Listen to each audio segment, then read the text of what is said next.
secteur. Aujourd'hui, donc conformément à la réglementation internationale d'une manière générale et à la réglementation marocaine en particulier, donc on va voir selon les principes d'extinction, hein, l'étouffement, l'inhibition, la séparation entre moyens d'extinction, on va voir quels sont les différents moyens utilisés pour éteindre le feu. Donc voilà, donc le cours d'aujourd'hui s'articule principalement donc sur ces deux points, hein. Donc il y a les différents moyens d'extinction du feu et les systèmes de mise en sécurité d'incendie. Donc, on va voir les différents moyens cités principalement dans notre réglementation, malgré que il y a des points qui échappent encore. Donc, كتعرفوا كاين dans la réglementation marocaine qui est le décret 214/499 où on a un certain nombre de moyens de lutte contre l'incendie, notamment les bouches d'incendie, les poteaux d'incendie où nous avons quelques exigences, mais par contre, les points d'eau, on n'a pas un point particulier par rapport à l'eau et le déversoir ponctuel également, on n'a aucune gestion. Également, les éléments de construction irrigués ou les rideaux d'eau, donc on n'a pas d'exigence là-dessus également. Donc, il y a des petits éléments qui échappent encore à notre réglementation marocaine, mais en général, on y trouve l'essentiel de ces éléments qu'on va vous citer et vous allez vous retrouver, donc, si vous faites une recherche dans cette réglementation. Alors, qu'est-ce qu'on a vu la dernière fois? On a vu que le feu se propage, ok? Donc on a donc et la gestion de cette situation d'urgence nécessite une intervention pour limiter les dégâts d'abord. Donc on va évacuer les gens dans un premier temps. Donc on a besoin du temps, on a besoin de maîtriser ou de retarder la propagation du feu et également des éléments des produits sortant du feu, à savoir la fumée et les gaz, et la chaleur qui émane d'un feu, de l'origine d'un foyer de feu. Donc, on a à réduire la vitesse de propagation. Donc ça, on va le voir dans de la deuxième partie qui traite principalement des systèmes de mise en sécurité qui va permettre à un établissement, à un bâtiment, selon indépendamment de sa configuration, donc qu'il soit un bâtiment recevant des travailleurs, un bâtiment recevant du public ou un établissement réservé pour l'habitation. Donc, tous ces éléments, ils ont les mêmes principes, c'est de retarder la propagation de la fumée et des gaz et d'empêcher également le transfert thermique d'un bâtiment à l'autre et de permettre l'évacuation et finalement de faciliter l'intervention des secours et l'utilisation de ces moyens d'extinction, de ces moyens de lutte contre l'incendie. Alors, la première chose, c'est les points d'eau. Donc, un point d'eau, ça peut être un canal, un point naturel, des cours d'eau. Donc, peu importe la nature, mais c'est une réserve qui peut être naturelle ou parfois même artificielle et considérée comme un élément, donc qui ne doit pas être raté, qui ne doit pas être ignoré, parce qu'il va nous apporter une quantité d'eau peut-être nécessaire, peut-être on y retournera. Donc, comme j'ai dit, dans notre réglementation marocaine, moi j'ai vérifié, hein, donc bien sûr, une grande majorité de nos supports de formation sont basés sur une réglementation internationale et les règles britanniques et autres américaines, mais on vérifie quand même notre réglementation marocaine. Et ce que j'ai trouvé, c'est que on mentionne donc les points d'eau. Donc il y a un chapitre dans le décret qui est réservé aux points d'eau, aux poteaux d'incendie et aux bouches d'incendie, mais on ne cite pas. Donc les exigences concernant le moyen d'eau ne sont pas citées. Donc, les moyens d'eau en eau nécessaires de lutte contre l'incendie doivent être évalués en fonction des risques et déterminés selon des directives de la protection civile. Donc, l'itinéraire entre les points d'eau et l'établissement doit permettre le passage facile des moyens des sapeurs-pompiers. L'emplacement doit être facilement accessible signaler. Donc, il y a une norme. Donc, j'ai déjà partagé, je pense, la liste des arrêts, la liste des normes obligatoires par l'IMANOR, donc qui ont été citées dans le cadre d'un arrêté de loi. Donc, je ne sais pas si vous savez ça, mais les normes ne sont pas d'ordre obligatoire au Maroc ni à l'international. Donc, lors de la publication d'une norme, la norme NFS, donc NFS 61-282, c'est une norme française.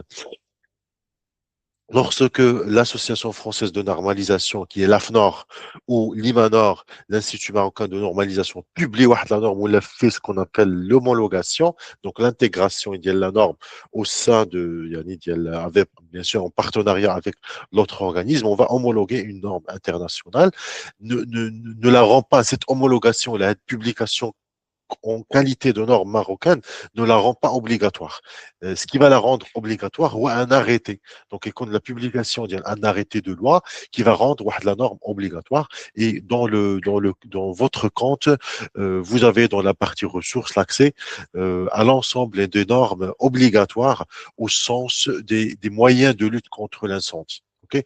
Donc, parmi les normes, il y a la NFSC 61-221 qui stipule quelles sont les exigences conformes par rapport à cette signalisation du point d'eau. Et les plateformes d'aspiration doivent avoir une surface de 32 mètres carrés pour un engin de 12 mètres pour une motopompe. Donc, elle a dit, qui comme ça, c'est international. On n'a pas d'exigence, donc les sapeurs-pompiers n'ont pas exigences propres à ça. Ils doivent se débrouiller s'ils trouvent un point d'eau de proximité donc ils doivent l'intégrer dans leur carte d'intervention. Par contre, ce qui est intégré, la réglementation d'IANA, ce sont les poteaux d'eau, hein, les principales caractéristiques. On y trouve, donc, l'autre norme, c'est presque similaire, c'est la NFS 61-213, qui a également été homologuée, intégrée par l'IMANOR comme norme internationale et rendue obligatoire par un arrêté. Donc, un poteau d'eau, il a un débit de 60 mètres cubes par heure, il peut permettre sous une pression dynamique de 1 bar. Généralement, qu'on fait deux demi-raccords de 61 mm et un demi-raccord de 100 mm. Okay, donc, dit à la forme ordinaire, accessible en tout temps. Okay. Il y a d'autres exigences. Maintenant, il ne doit pas dépasser, pas dépasser ni la chaussée de 5 mètres. Il ne doit pas être loin de la chaussée de 5 mètres maximum. Parfois, quelqu'un, bien sûr, 1 mètre, 2 mètres, mais parfois, il peut atteindre jusqu'à 5 mètres. C'est le maximum donc d'éloignement par rapport à la chaussée d'intervention des sapeurs-pompiers. Les sapeurs-pompiers avec leur camion d'incendie, ils veulent s'installer, le poteau mais de 100 mètres, de 5 mètres. Et parfois, il y a des exigences relatives à l'accès, ce qu'on va voir par la suite, ce qu'on appelle les poteaux, pas les poteaux, les colonnes sèches et les colonnes humides, surtout les colonnes sèches, dans un périmètre de 60 mètres par rapport au poteau d'incendie. Donc, les principales, donc, le poteau d'incendie, ou quand on fait la règle qui est incongelable, ça veut dire il ne doit pas y avoir de reste d'eau à l'intérieur le poteau, dès qu'on fait le système de purge qui permet l'évacuation de la quantité emmagasinée qui va rester dans le poteau. Comme ça, dans les périodes d'extrême froid, mais quand je vois de la congélation, bien sûr, il ne doit pas y avoir de congélation d'eau à l'intérieur, sinon ça va bloquer l'intervention en cas de besoin. Deuxième point, les bouches d'incendie, donc également normalisées selon la même norme, qu'on va intégrer, n'est pas encore disponible dans votre compte, mais on va l'ajouter, donc à de la norme 61-213. Il vous donne les exigences de fabrication et d'installation des poteaux d'eau et des bouches d'eau, les bouches d'incendie. Donc également, ils permettent de donner 60 mètres cubes par heure sous une pression dynamique de 1 bar. Il ne contient qu'un demi-raccord de 100 mm, accessible également en tout temps et incongélable. On a vu la dernière fois qu'on a besoin d'un certain nombre de clés hein, pour clé barrage et clé turquoise pour permettre l'ouverture et la manipulation de ce genre d'équipement. Donc, les contrôles des poteaux, soit doit être réalisé par le chef d'établissement peut le faire contrôler par des organismes, par une entreprise privée, soit par les sapeurs-pompiers lorsqu'il s'agit de propriété privée. Parfois, on exige bien sûr à l'établissement d'installer leur propre poteau d'eau, poteau d'incendie et bouche d'incendie.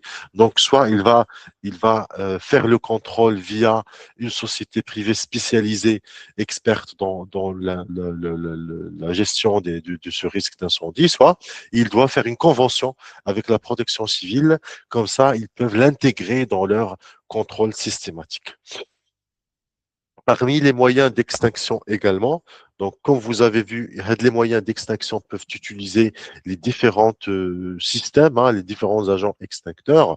Donc ça peut être principalement de l'eau, mais on peut également utiliser de l'eau, on peut y mélanger également de la mousse. Donc voilà, donc ça surtout c'est l'eau et l'eau avec la mousse. Donc, les éléments, le troisième élément, les rideaux d'eau composés de canalisation munis de diffuseurs adaptés peuvent être imposés pour améliorer la résistance au feu de certains éléments de construction.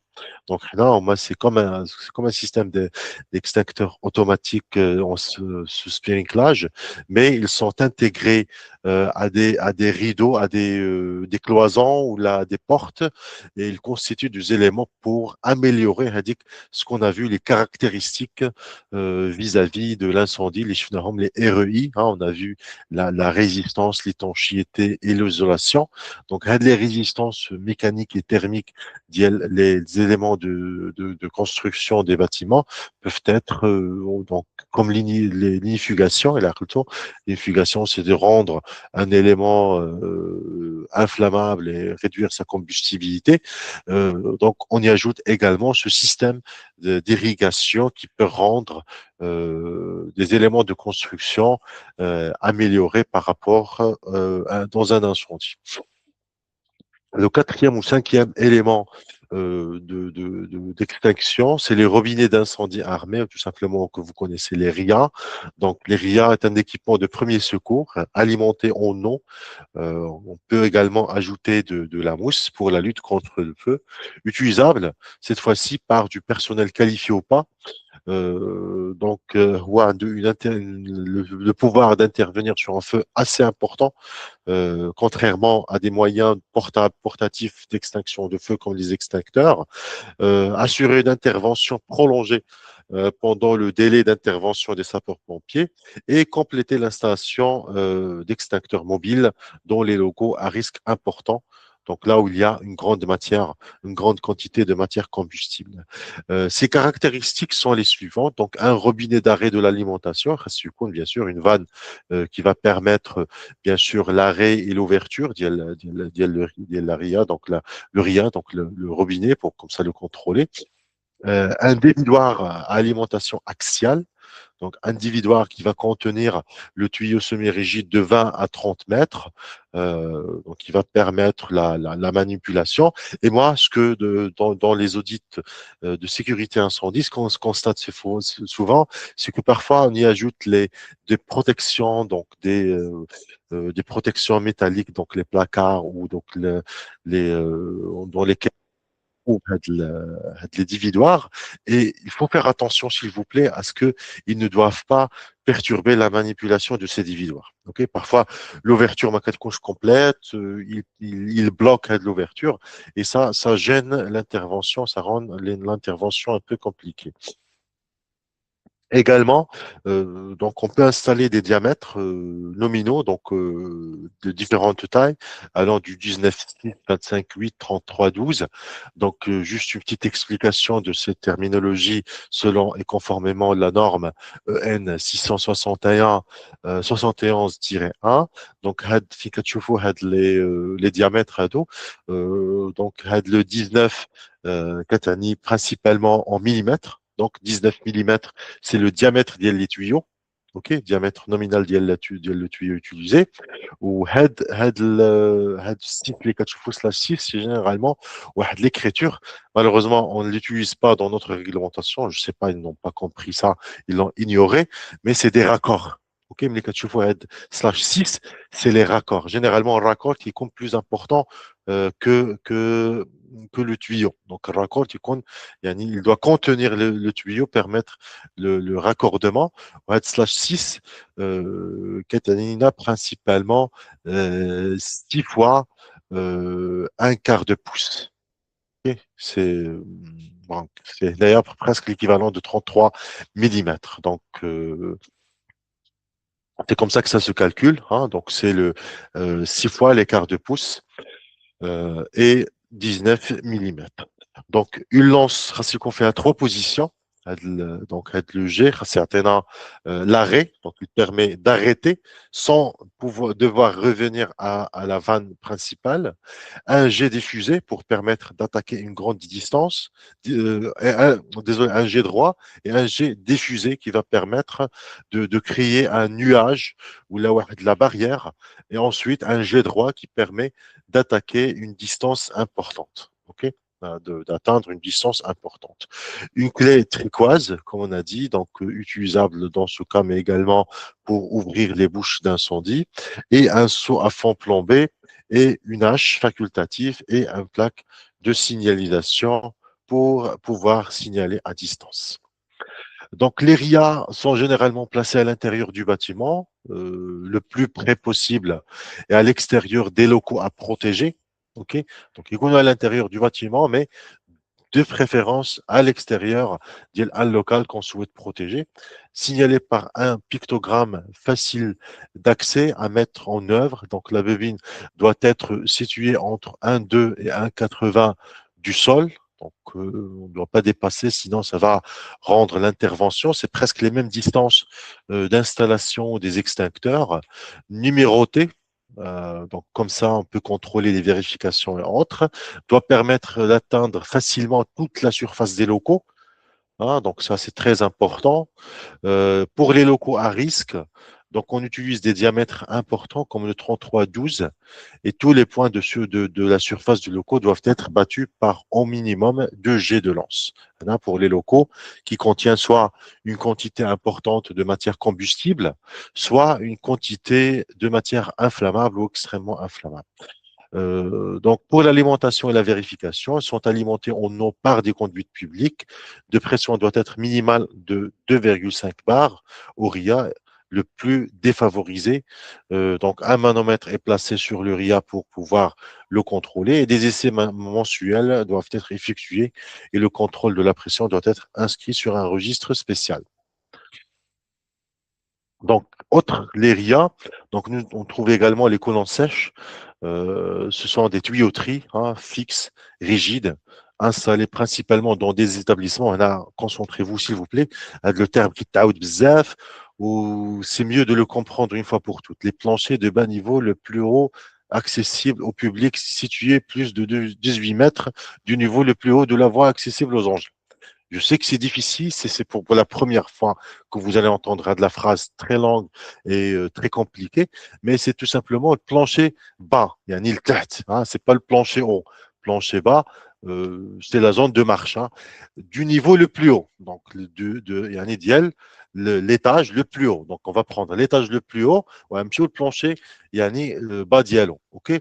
Accessible au public, il y a une icône, le public, est situé à plus de 18 mètres du niveau le plus haut. 18 mètres, c'est l'équivalent des lois de 6 étages.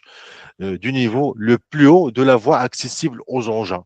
Les voies accessibles aux engins, parfois, ce ne sont pas, on ne peut pas déterminer facilement, mais avec la voie, elle est accessible aux engins. On commence à calculer la partir, mais la voie accessible aux engins. La hauteur accessible, les 18 mètres. Donc, une fois qu'on a de l'exigence, on est dans l'obligation d'installer ce qu'on appelle les colonnes sèches. Ils sont installés dans une zone protégée, soit les escaliers, soit les sas, hein. Donc, les sas, c'est une zone protégée bien sûr, pour l'accès aux escaliers, donc les cages d'escalier, où là, les sas, les homas, ce sont des zones encore plus protégées. Les façades de la plus proche des poteaux, des bouches d'incendie, parce que on va les raccorder, donc, les bouches d'incendie. La façade, les qu'on installé qu'on la plus proche, parce que nous avons, comme vous allez le voir, nous avons une exigence par rapport à la distance minimale, maximale entre les bouches d'incendie et la zone de raccordement avec les poteaux ou les tuyauteries sèches. Donc, les raccords d'alimentation doivent être signalés. Donc, la colonne sèche comprend tout simplement un raccord d'alimentation. On va le trouver bien sûr, le raccord d'alimentation, كما كتشوفوا خاصو يكون في la sortie في البâtiment, يكون à l'extérieur du bâtiment, accessible. On doit, et les sapeurs-pompiers doivent facilement l'ouvrir. وهنا غادي يولي لكم le raccord اللي كتشوفوا هنايا مثلا. C'est les laissez-moi par exemple faire un petit calcul. هنا مثلا j'ai oublié donc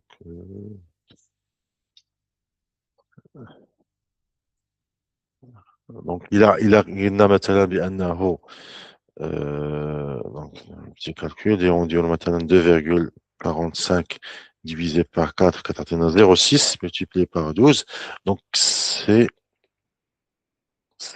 12, donc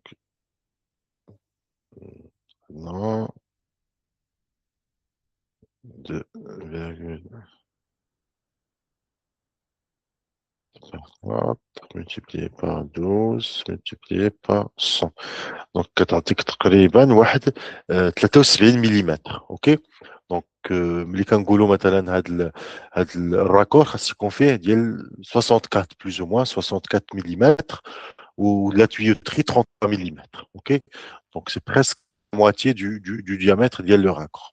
Donc, à dire qu'on a bien 33,12. Donc, un raccord d'alimentation, le raccord, comme on a dit, a une exigence qui doit être dans un périmètre maximal de 60 mètres par rapport à la bouche d'incendie ou là, le poteau d'incendie. La colonne proprement dite, les rois de la colonne, il y a de la tuyauterie qui va être installée, s'il vous plaît, dans une zone qui est protégée, soit le sas, ou là, les escaliers. Généralement, parce que généralement on ne trouve pas d'essence dans les bâtiments d'habitation, IGH, où là les immeubles recevant d'habitation, donc souvent les escaliers et les prises d'incendie simples ou doubles.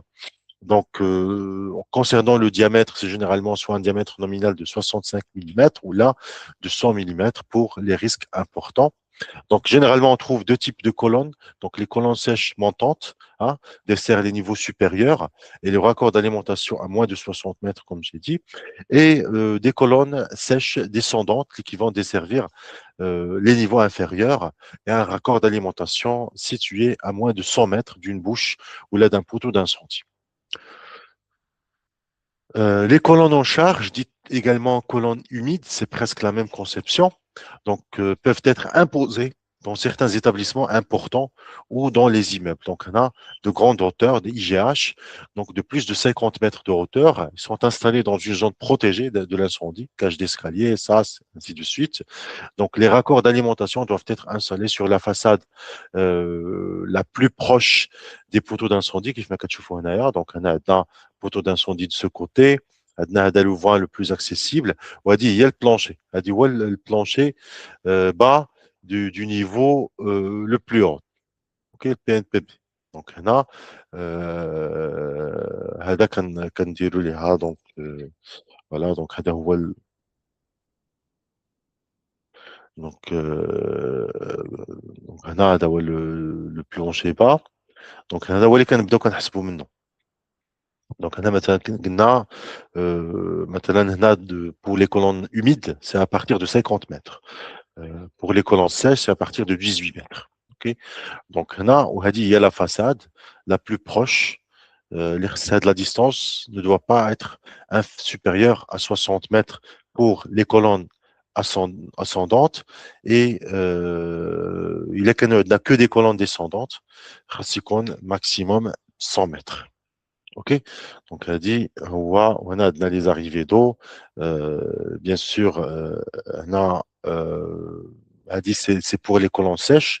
Par contre, pour une colonne humide, donc on a besoin d'un raccordement». Donc ce Mykonos, déjà alimenté en eau. Donc les colonnes humides sont obligatoires dans les IGH, les immeubles de grande hauteur, qui sont plus de 50 mètres de haut. La réserve minimum d'eau doit être de 120 mètres cubes, répartis sur 2 cuves pour un débit de 60 mètres cubes par heure, donc l'équivalent de 2 heures d'autonomie. 2 heures d'autonomie pour pouvoir attaquer le feu. OK? Donc, un surpresseur par réserve, une pompe de relevage pour alimenter les réserves. Donc, le diamètre de la colonne est de 100 millimètres en nominal et comporte chaque étage 3 demi-raccords. Donc, هنا كنلقاو يعني عندنا DN65 et les demi-raccords de DN 40 millimètres. Pression utilisable, c'est de 4,5 bars à 8,5 bars.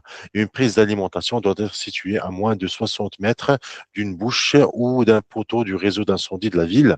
Donc, il y en a pour pouvoir alimenter. Donc, il y en a qui alors l'intervention de la colonne humide, il commence en attendant l'arrivée des sapeurs-pompiers qui vont ensuite brancher, bien sûr, le poteau d'incendie avec la colonne humide pour alimenter, qui s'appelle la motopompe dialome, pour donner encore de la pression et s'assurer d'une intervention efficace.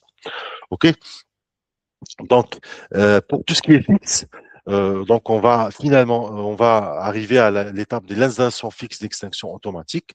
Donc, ce sont des installations fixes, mais ici, on parle beaucoup plus de automatique. Donc, une installation fixe, donc pas toujours ce qu'on appelle le sprinklage, mais il y a ce qui est mal IFA. Donc, une installation fixe d'extinction automatique se présente sous la forme d'un réseau de canalisation installé en surface de toiture visible du sol, permettant la projection de manière automatique d'un produit extincteur, soit sont utilisés dans les ERP, les établissements recevant du public, l'IGH ou les établissements industriels recevant des travailleurs. Donc, partout. Il existe différents agents extincteurs, à Tchilich la dernière fois. Donc, on a vu de l'eau avec de la mousse, hein, la FFF. Donc, on a vu de la poudre, différents types de poudre, hein, poudre spéciale, poudre polyvalente. On a vu du gaz, du CO2, du FM200, donc des gaz inertes, hein, comme l'argan, comme différents types de gaz. L'essentiel, c'est qu'ils doivent remplacer l'air et permettre avec l'étouffement de l'incendie. Donc l'installation la plus courante est l'extincteur automatique à eau, type sprinkler, donc de plus, mais on peut rencontrer du gaz, du poudre dans certains types de risques. Donc, comme vous savez, vous qui travaillez dans l'industrie, généralement, les installations électriques, hein, donc les locaux électriques, sont généralement protégés par du gaz, hein, du FM200, avec une configuration un peu spéciale.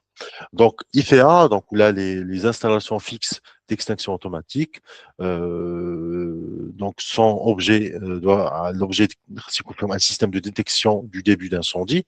Donc, il y a différents moyens qu'on va voir par la suite. Soit ils vont utiliser donc les produits qui sortent de l'incendie, la température. On a vu l'effet du rayonnement. Okay, donc ils vont produire un rayonnement, donc on va pouvoir détecter le rayonnement.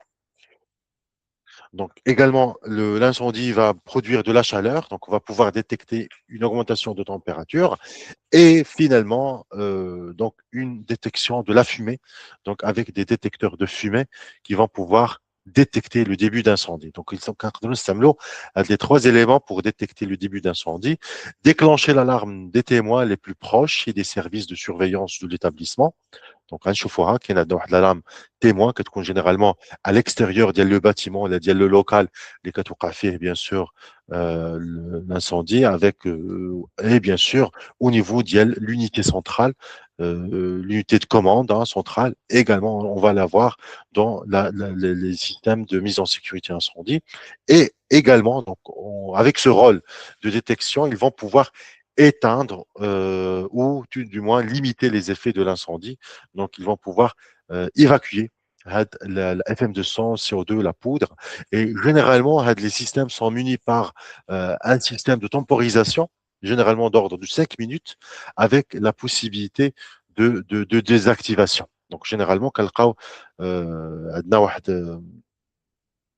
ما كاينش la présentation, mais les push buttons, donc les boutons qu'on pousse comme ça pour déclencher l'incendie, qui généralement les boutons de type vert, rouge, qui vont permettre de signaler la présence d'un incendie, mais il y en a d'autres, généralement les plus connus, il y a le vert qui vont permettre de déverrouiller les portes de secours, ou le jaune qui va permettre d'évacuer de la poudre ou là, le gaz ou la bombe. Parce qu'on n'est que 5 minutes, donc le système généralement qui a 5 minutes, une fausse alerte, une mauvaise détection d'incendie pour une erreur, peu importe.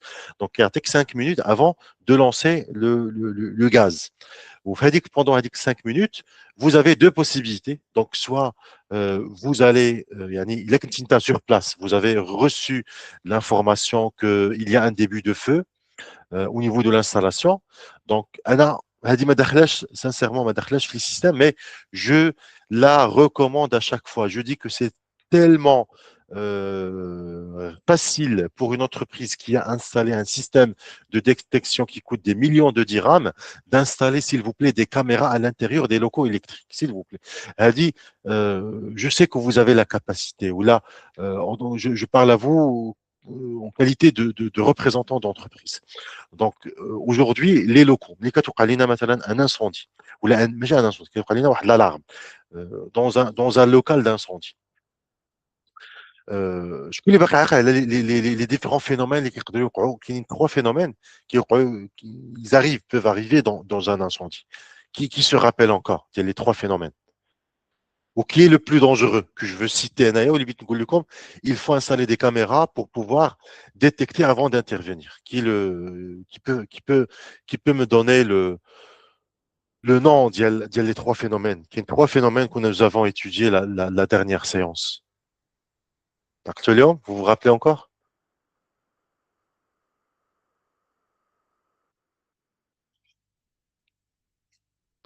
C'est Ibrahim, Zouher, qui est trois phénomènes. Et واحد فيهم le très dangereux qu'on va essayer d'éviter. Et c'est la raison pour laquelle je recommande, parce qu'il y a le test, hein, il y a un test qui dit les agents SIAP avant d'ouvrir. Je ne sais pas si vous avez déjà eu, ben je ne pense pas, mais c'est un contrôle, hein, de contrôle. Est-ce que vous savez? Lorsqu'ils détectent, lorsqu'il y a l'opération de levée de doute, hein, ils vont partir dans le local pour s'assurer qu'il y a un incendie ou que c'est uniquement une fausse alerte. S'il vous plaît, une petite intervention. N'hésitez pas, hein, si vous dites des erreurs, c'est pas grave. Monsieur Terry,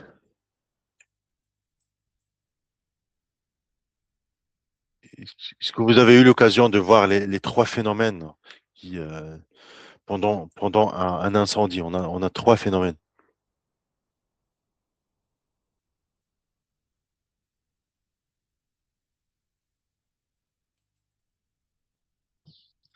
Est-ce que vous m'entendez? Oui, ouais. Oui. Je vous entends. J'essaie de réfléchir. Je suis en train d'essayer de réfléchir. Il y a un phénomène très critique, très important. Et je vous donne les conditions. Les conditions sont un environnement où il y a beaucoup de chaleur, il y a de la température très élevée, qui est de l'ordre de 600 degrés Celsius, mais avec un faible oxygène, avec moins d'air, moins d'oxygène. Donc, il va y avoir un phénomène si vous faites une action.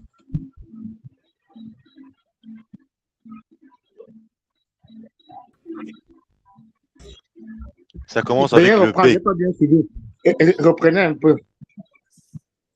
Oui, vous avez, en cas d'incendie, vous avez un certain nombre de phénomènes, comme l'embrasement général. À un moment donné, tout le bâtiment va prendre feu. Ça s'appelle l'embrasement général et ça s'appelle de quoi? Le flash-over. Le flash-over. Le combustion. Ouais, ça c'est le flash-over. Mais moi, ce que je cherche, c'est pas le flash-over. Je cherche un autre. Le flashover, c'est le moment où tout le bâtiment. Oui, oui. La combustion. Mais il a un nom, il a un nom. Donc le fait de. Il s'agit Vous- d'un équipement, non? Il s'agit d'un équipement. Non, non, d'un phénomène, un phénomène qui va se produire. Et c'est la raison pour laquelle je recommande, moi, ce n'est pas dans les exigences, mais à chaque fois que je fais des audits incendie, je recommande l'installation des caméras à l'intérieur et de pouvoir les visualiser, soit depuis un local post-incendie ou facilement. Détection, Ouais. non? C'est pas détection incendie, non? Oui, il est recommandé. Ce qui recommande le feu, ou bien c'est recommande le problème, ce qui est dans des locaux, ou bien, par exemple, Oui. comme ça. Oui. Écoute, d'abord, on a une situation. Vous avez entendu les sirènes ou l'alarme.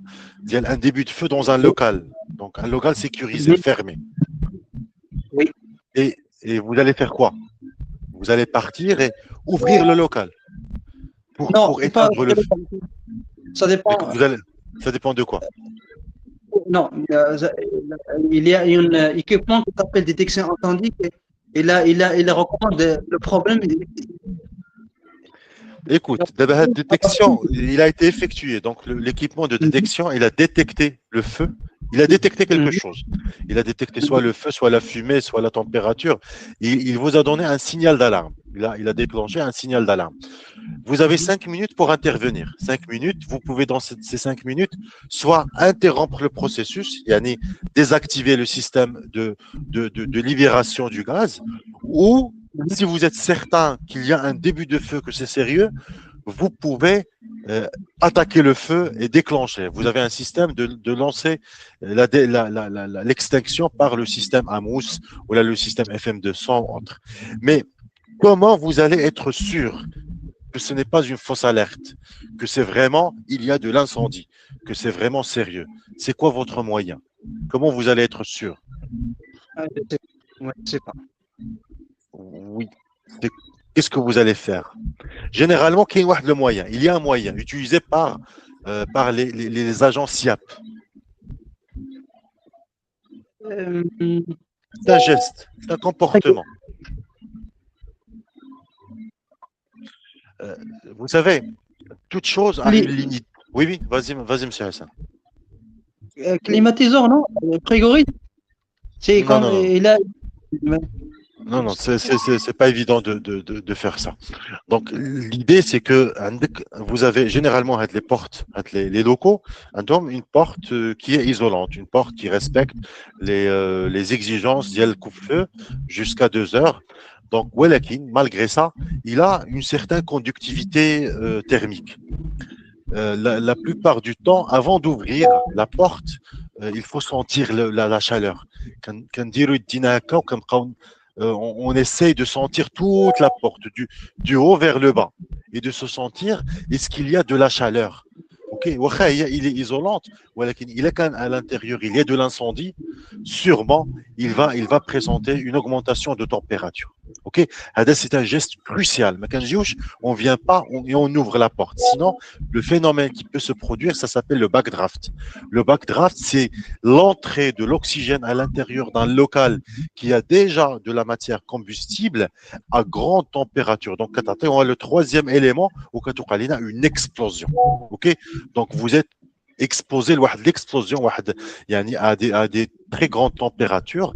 Moi, je recommande la plupart du temps d'installer des caméras, comme ça la personne qui va venir checker, il va vérifier et la caméra va lui montrer où est-ce un début de feu, est-ce que c'est vraiment un feu de grande ampleur, il m'a déclenché le FM200 ou déclencher CO2, ou là c'est juste un début de feu, il peut ouvrir ou attaquer facilement avec de l'extincteur mobile, il y a l'extincteur CO2 6 kg. Donc, le phénomène qui s'appelle le backdraft, c'est le phénomène d'arrivée de l'air à l'intérieur d'un local qui a déjà de la matière combustible et la température à des températures élevées, plus 600 degrés. Ok, ça c'est très important, il faut faire attention. Là, de l'intervention, faire de le monde. Monsieur Khalid. Oui, oui. Dans Oui, ce monsieur. cas-là, il faut refroidir les surfaces avant de. Dans ce cas-là, il faut refroidir les surfaces avant Là, شوف l'ouverture de la porte. ما لا ما غاديش تدخل في هذا c'est pas compliqué, c'est pas ce point. هو effectivement دابا كان غير باش pour se mettre Si on d'accord, a on est ce en train de cas-là, parler.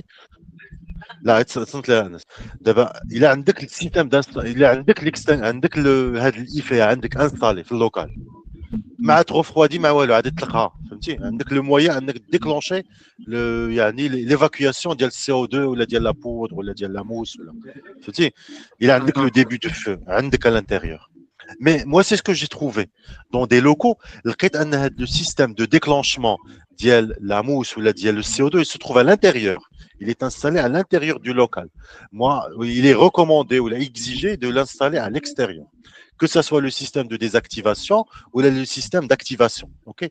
Mais, 5 minutes après la détection, ce qu'on appelle le temps de temporisation. 5 minutes. Il va se libérer, le gaz va se libérer dans 5 minutes. Tu es sûr, il y a un début de feu et tu dois le déclencher rapidement avant même d'atteindre 5 minutes, ou là tu n'as rien. Donc c'est une fausse alarme, tu dois désactiver. Moi, l'erreur ou la non-conformité que je trouve souvent, c'est que je trouve que les systèmes sont désactivés. Même avec temporisation, il ne va pas se libérer. Et en cas d'absence de l'agent,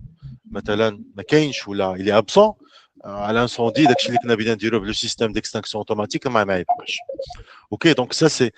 Mais ce qui est valable, il est un local qui n'est pas muni d'une installation d'extinction automatique, bien sûr, il faut commencer à refroidir. L'ouverture, s'il vous plaît, l'ouverture de la porte, vous n'êtes pas dans une formation SIAP, mais juste je vous transmets des connaissances. L'ouverture de la porte, on se protège avec la porte. Ok, quand je la face de la porte, mais quand on s'expose pas, l'ouverture, une maison. Ok, c'est comme si vous êtes un soldat.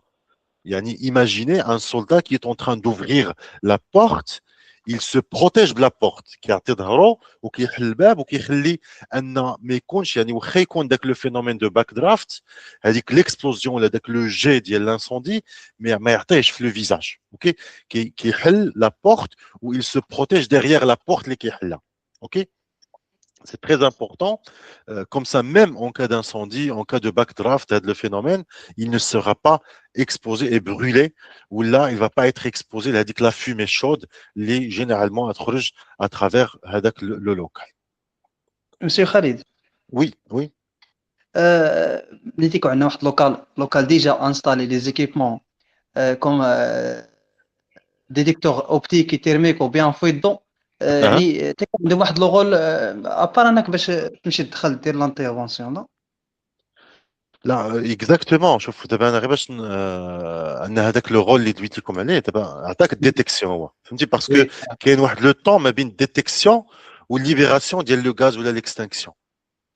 الا كانت غير فوس اليرت وكانت ليبراسيون ديال لو غاز انت تعطي في لا كونتيتي ديال لو غاز ولا تعطي في لا كونتيتي ديال لا موس ولا تعطي في لا فهمتي. دونك l'idée c'est que عندك 5 minutes de temporisation qui te permet de faire une opération parce que هي داخله في le rôle ديال les agents SIAP كتسمى la levée de doute. يعني ملي كيكون عندك واحد le signal d'incendie, ça veut pas dire toujours بانه il y a de l'incendie.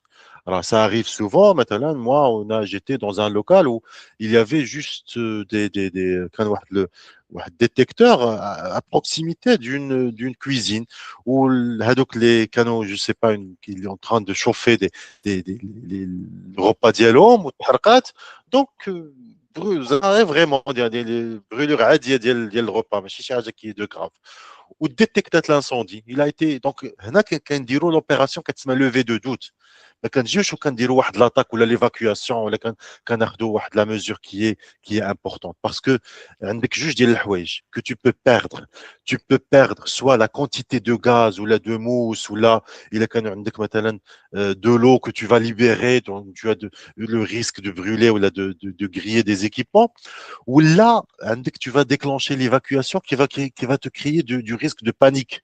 On va dire que la panique ça peut créer des bouleversements, ça peut créer de l'écrasement ou là de déranger tout de suite. وهذاك الشيء كامل pour l'éviter كدير la levée de doute, tu t'assures بأنه est-ce que c'est vraiment un incendie ou là c'est une fausse alerte et que tu peux juste rendre les choses dans l'ordre et continuer le travail correctement.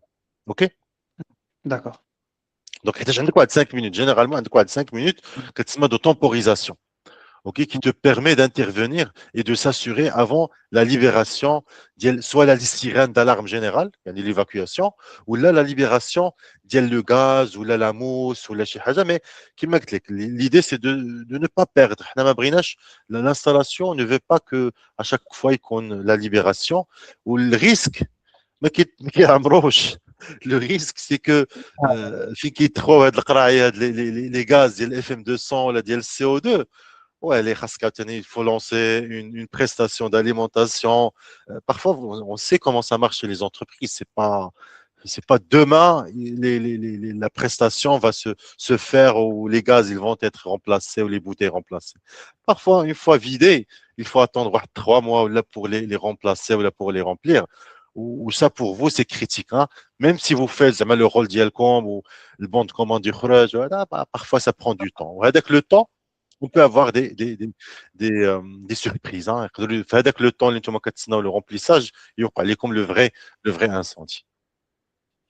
D'accord. Alors, IFEADO, donc c'est le plus connu, donc la partie essentielle du réseau constituée par le sprinklers, par le terme, il y a les systèmes d'installation fixe d'incendie, d'extinction automatique. Donc, il est constitué principalement par la tête de sprinklage, il y a les sprinklers, donc les têtes extinctrices, hein, on n'utilise pas le terme, vissées sur des tuyauteries de diamètre différent, même 10 à 20 mm. On a un mode de fonctionnement un peu spécial. Donc, un mode, les IFEADO, mais le système un peu compliqué, ce qu'on va voir par la suite, un système d'extinction automatique mécanique. Et ça, c'est très important. Et en plus que mécanique, il est ciblé. C'est uniquement la zone qui a pris incendie qui va être irriguée par l'eau, mais il y a du retard. Hein. Il y a du retard parce que c'est un mécanisme qui repose sur l'incendie, sur la température pour pouvoir éclater ou la faire éclater avec la fusible ou la lampoule. Donc, il éclate sous l'action de la chaleur, libérant l'agent extincteur qui peut être principalement, là, généralement, de l'eau. Donc, selon les ampoules, donc les températures de surface couverte sont différentes. On va partir de 57 jusqu'à 343, jusqu'à des températures vraiment élevées. C'est dans des industries de sidérurgie, des industries métallurgiques qui utilisent des métals fusionnés. Donc, vraiment, les températures ordinaires atteignent des niveaux très, très hauts. Donc, on ne va pas se permettre d'utiliser on peut vraiment travailler, les gens travaillent dans déjà des températures qui sont proches du 57 degrés, sinon dans des endroits précis, même sans présence d'humains, les températures peuvent atteindre les 100 degrés entre. Donc, température pour la surface couverte, donc parfois qui connaît entre 9 mètres et 16 mètres de surface couverte, et la distance entre chaque deux têtes varie de 2,5 mètres jusqu'à 4 mètres, ou la 4,5, suivant la catégorie du risque, avec un débit variant lui aussi de 2,5 à 30 litres par minute par mètre carré. Donc, c'est les marges. Hein. Quelle ampoule on va utiliser, 57 ou là jusqu'à 260, noir, l'orange, le vert. Les diamètres de la tuyauterie, hein, 10 à 20. Vous avez le début et la surface couverte, de 9 mètres carrés jusqu'à 16. Avec les différentes, la répartition, le maillage les têtes de sprinklage, les 2,3 à 4,5, ou avec le débit. Ou avec des paramètres, donc des éléments d'entrée de risque, hein, liés au risque de l'incendie, et l'élément de sortie est l'architecture qu'on cherche à installer. وهذوك كلهم كنستعملوا principalement عندنا يعني un certain nombre de références aux États-Unis parce que donc à l'échelle internationale كنستعملوا la NFPA 13 Ok, la NFPA 13, qui a comment conditionner, comment élaborer un plan schématique via le système de sprinklage, ou là, les APSAD R4, par exemple, les recommandations 4, ou également, donc plus la NFPA, qui est la FM Global. Donc, c'est une société d'assurance, la FM Global, qui repose sur les FM Sheets, les FM Documents 2.0, qui est le document relatif également au dimensionnement le système d'extinction à tête de sprinklage. Donc, les sources d'eau pour alimenter les systèmes automatiques de sprinklage varient également. On utilise principalement de l'eau de ville, des réservoirs élevés pour donner de la pression, des réserves automatiques aspirants dans des réserves intégrales qui font donc les points d'eau qui confirment le système d'aspiration. Il y a des réserves, des bacs de pression, donc de 1,3 d'eau jusqu'à 1,3 d'air qui vont donner de la pression, ok, donc qui permettent de donner la pression.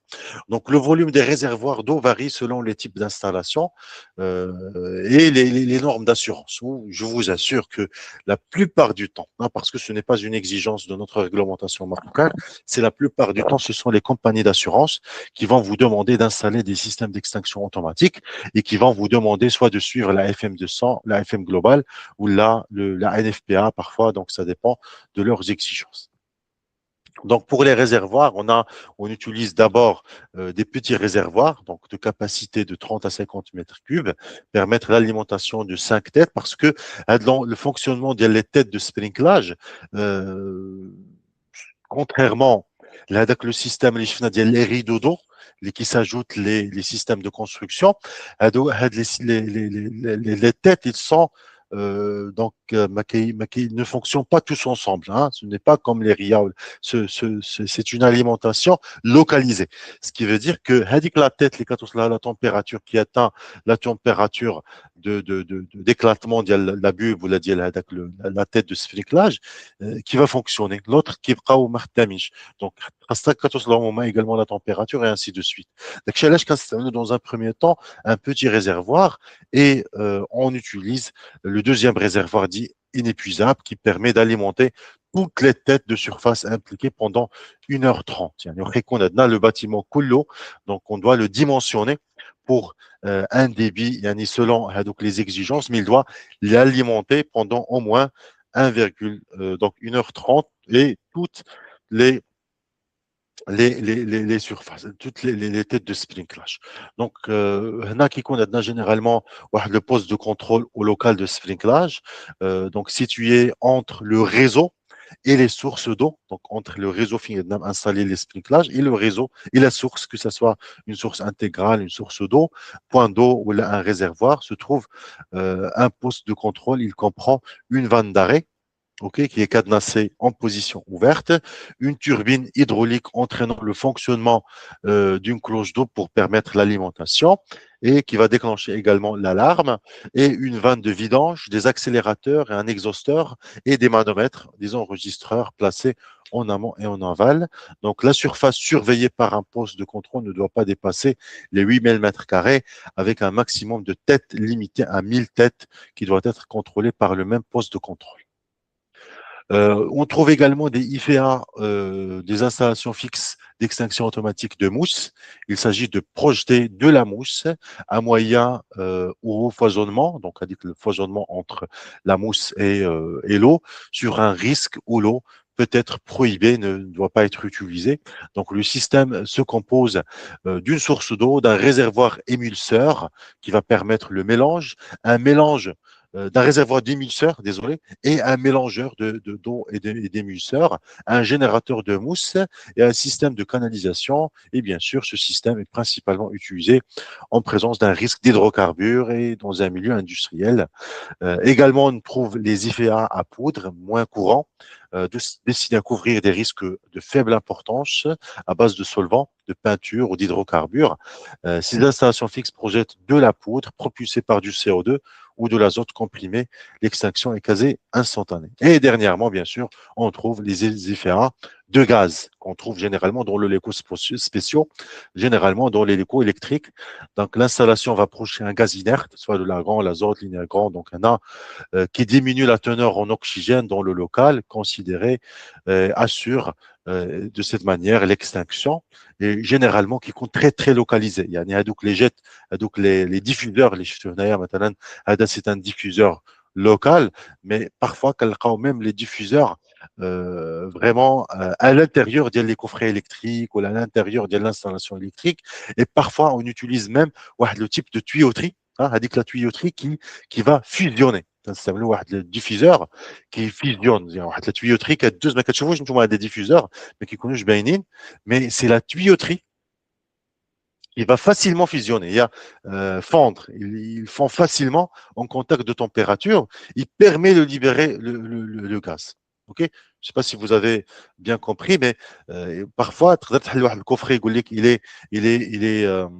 il est alimenté par un système d'extinction à gaz, mais qui est les têtes de diffuseur. Mais il faut savoir que la tête de diffuseur, il y a la tuyauterie. Donc la tuyauterie, il est même, il fusionne rapidement ou il libère le gaz. Ok, donc les diffuseurs. Par contre, quand on des diffuseurs, parfois qui sont orientés vers les zones où peut se déclencher un début d'incendie, ou là parfois on peut utiliser le type généralisé dans la totalité le local.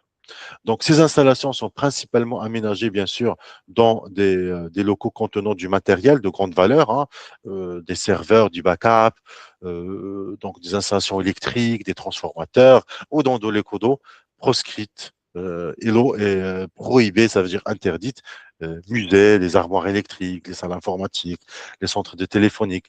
Donc, là où on ne peut pas utiliser de l'eau, donc le foyer d'incendie est décelé par un système de détection automatique qui va permettre la détection, mais le dispositif est également déclenchable manuellement. Il se trouve généralement, s'il vous plaît, à l'extérieur. Moi, je le vois, je sais pas, c'est par crainte ou là, je sais pas, laissez dire, mais ouais, c'est vrai. Parce qu'on protéger ce qu'on appelle, parce que quel est le risque le déclenchement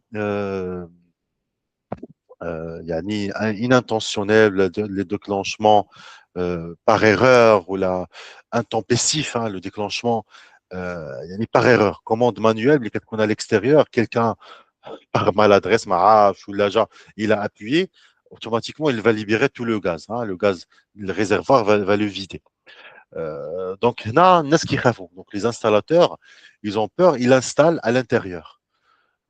Et toute la commande, parfois toute l'installation, voilà. Donc l'unité de commande, de gestion et tout, installée à l'intérieur.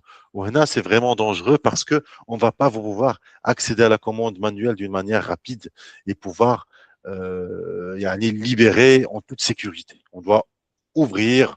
Parfois, c'est pas évident. Il faut attendre qu'ils mettent comme les 5 minutes de temporisation. Donc, un dispositif sonore et visuel se trouve généralement également à l'extérieur. Voilà. Donc, l'émission de gaz sera effective après une temporisation, 30 secondes, peut-être 5 minutes. Parfois, ça dépend du risque. Dans le cas à eau, l'extincteur peut être total ou partiel. Donc, finalement, donc on a eu l'occasion de voir les appareils mobiles, mais comme quelques informations qu'on n'a pas eu l'occasion de voir la dernière fois. Donc, les appareils mobiles sont généralement des extincteurs mobiles, soit portatifs, généralement jusqu'à 6 kg, et les extincteurs sur roue. Donc, la 9 kg, jusqu'à 9 kg. Donc, les règles d'implantation dans les établissements recevant des publics ou là des travailleurs doivent être réparties judicieusement dans le bâtiment selon le risque. Disposés dans les dégagements donc accessibles et les voies d'accès et chemins de repli, donc les zones en cul-de-sac des utilisateurs visibles et facilement accessibles, soit visibles ou là une signalisation qui va les rendre visibles pour repérer le remplacement, et à des distances maximum à parcourir pour les atteindre de 15 mètres. Ok, donc on va pouvoir les atteindre dans 15 mètres, généralement qui entre eux de 15 mètres. hauteur d'installation ne doit pas dépasser les 1,2, s'il vous plaît. Je ne sais pas pourquoi, pour quelle raison. Je trouve généralement les extincteurs installés à des hauteurs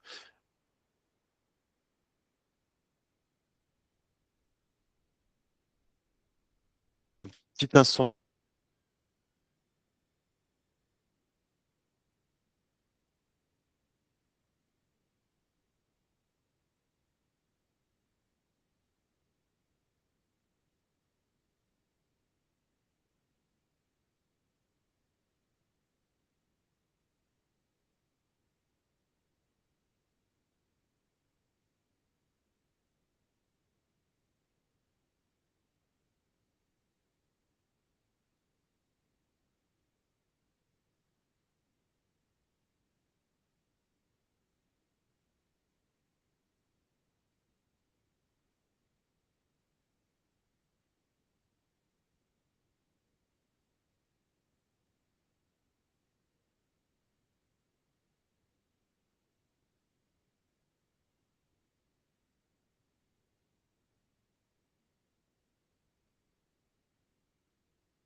Je m'excuse.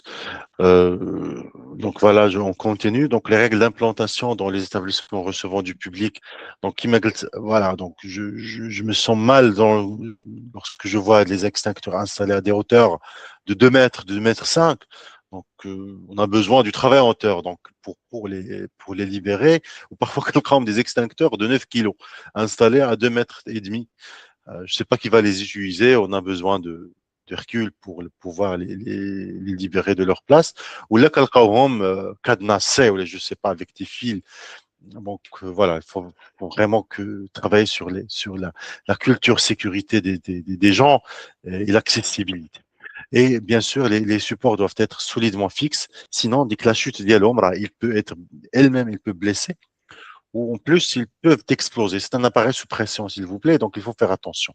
Donc, généralement, un extincteur doit couvrir un périmètre de 200 mètres carrés. Donc, l'ASPTOA, c'est généralement à 15 mètres, l'Idwinalia, donc un diamètre de 15 mètres. Donc, classification, je fais en détail la dernière fois. Donc, la nature de l'agent extincteur, donc soit de l'eau, les poudres, le CO2. Donc, leur masse portative doit être inférieure à 20 kg, sur eau, donc entre 20 et 750 kg. En principe, il existe 2 types d'extincteurs selon la nature de fabrication, donc soit des extincteurs à pression permanente, où l'agent extincteur se trouve sous une pression permanente, et un extincteur à pression auxiliaire muni d'une cartouche de CO2 appelée sparklet, où la cartouche va être libérée pour rendre l'extincteur donc via un moyen d'activation, donc la mise en pression obtenue par la libération du gaz contenu dans le sparklet ouvert par percussion. Donc on va calquer l'extincteur plus le poignet d'attaque, calquer un percuteur. Donc soit sous forme de bouton, soit sous forme également de poignée. Donc il faut juste faire attention et s'assurer de quel extincteur on utilise. Donc l'extincteur à eau pulvérisée à poudre très souvent, donc de couleur de corps souvent rouge et avec la petite signalisation qui dépend soit la couleur comme on a vu du black, du noir ou de la couleur du crème ou autre selon le type de l'agent extincteur. Mais souvent, il y a le corps complet de l'extincteur, il est en rouge. Parce qu'il y a un autre type d'extincteur de thermique, hein, de brûlure thermique humaine, les voies de couleur verte, mais il n'est pas d'extincteur de feu, c'est un extincteur humain, hein, à utiliser pour stériliser. Il contient un stérilisateur, donc il contient de l'eau stérilisée plus bien sûr le type qui va soulager de produits pour soulager la brûlure. Donc, là, pour la pression permanente, donc à de chauffe-eau, donc le gaz, donc on a le gaz sous pression, donc, euh, qui va donner, c'est du CO2 qui va donner la pression, l'agent extincteur, du poudre, du CO2, de l'eau, tube plongeur qui va avec lequel va être la libération du gaz ou de la poudre. Contrôle du débit, hein, tout ce qui est contrôle du débit, un élément de contrôle des débits, le flexible et le manomètre de pression. Sinon, pour tout ce qui est auxiliaire, donc on va trouver en plus le percuteur, qui maintenant généralement soit poignée, soit bouton, ça dépend, et le sparklet qui est la cartouche contenant du CO2 à grande pression. Tube de mise en pression, l'agent extincteur également, tube plongeur flexible contrôleur de débit, ressemble à l'autre extincteur. Les capacités et durées dépendent de l'agent extincteur utilisé. Donc, un extincteur à 6 litres va durer entre 40 secondes à une distance de 2 à 3 mètres d'attaque.